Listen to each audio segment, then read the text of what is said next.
जब हम क्वेश्चन करेंगे तो उसका अंदाजा आ जाएगा। करते हैं, देखो, इन,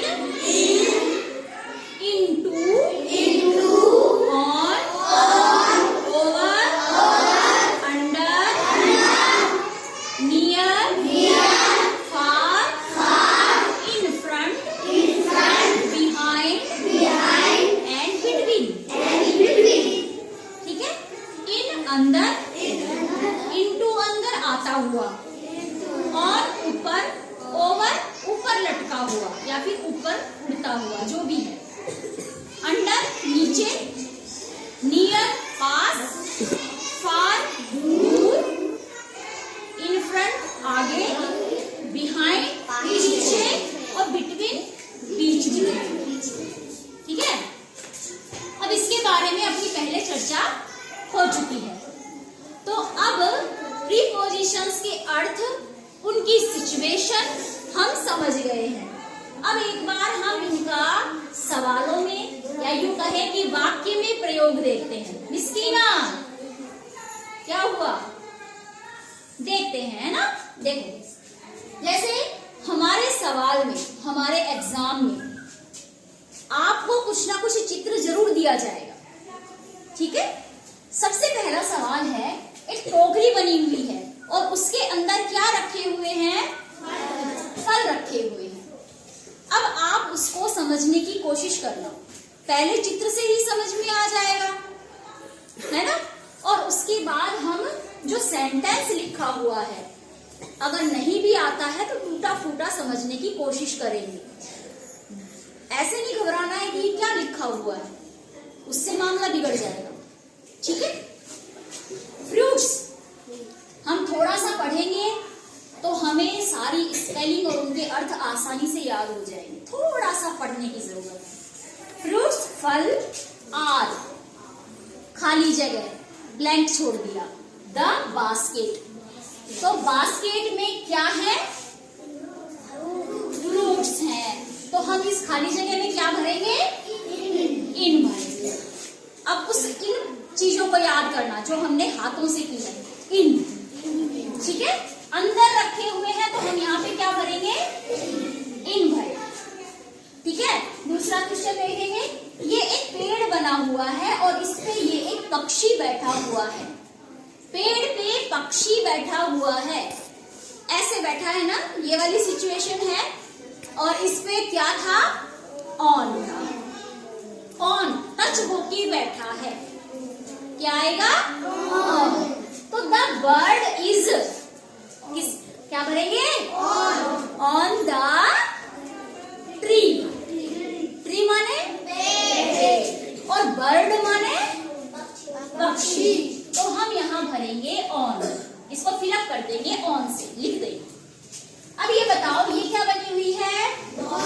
और ये बैट। दोनों पास पास रखे हुए हैं।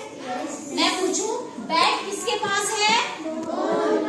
बॉल किसके पास है? बैट। ये वाली सिचुएशन है, क्या आएगा? नियर आएगा। इसको अच्छे से समझ लेना, सिचुएशन समझाने में मदद करेगा। नियर, दोनों नियर है, तो the ball is near the bat. इसमें हमने क्या फिलअप किया? नियर। नेक्स्ट है, एक बॉक्स बना हुआ है और इसके ऊपर पक्षी उड़ रहा है। तो कौन सी सिचुएशन हुई? कौन सी? ओवर वाली। ऊपर तो है पर टच नहीं है। यहां देखेंगे, the bird is flying over the box. तो हम यहाँ पे क्या फिलअप करेंगे? ओवर फिलअप करेंगे। इधर आ जाइए, पांचवा सवाल देखेंगे। इस पे एक टेबल बनी हुई है। क्या बनी हुई है बेटा? टेबल। टेबल। और उसके नीचे क्या रखा हुआ है? कौन सी सिचुएशन हुई? अंडर। किसी चीज के नीचे। तो बॉल किसके नीचे है? टेबल। द बॉल इज, क्या लिखेंगे? अंडर। अंडर फिलअप करेंगे, अंडर द टेबल। अब इस पे आ जाइए, यहाँ पे एक कप है, एक बुक है और एक गिलास है।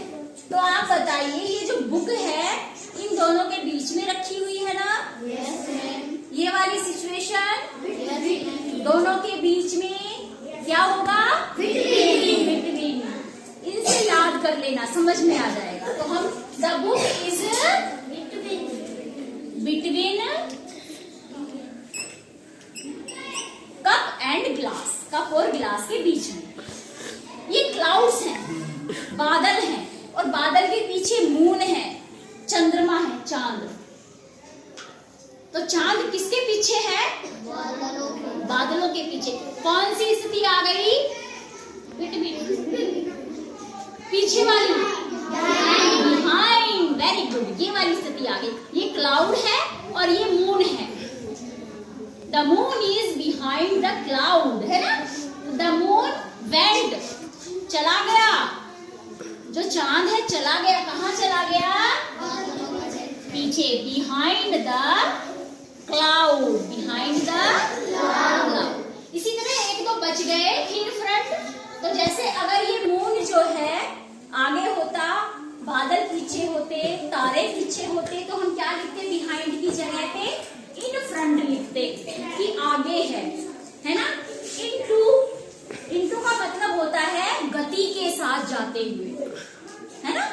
या फिर जैसे कि बॉय जंप कर रहा है रिवर में, जंपिंग इनटू द रिवर। समझ में आया? और कौन सा बची अपना? फार। इसको हम नियर से ही समझेंगे। अगर ये बैट और बॉल दूर रखे होते, ये वाली स्थिति होती, तो क्या आएगा? फार आएगा। तो हम लिखते the ball is far the bat, far the bat. जो बॉल है वो बैट से दूर है। समझ में आ गया? तो ये सारी कंडीशंस, सारे चीजें, प्रीपोजिशन, हम इस एक्शन से सारी स्थितियों का पता लगा के हम इसमें फिलअप कर सकते हैं। समझ में? एक बार फिर से रिपीट करेंगे। इन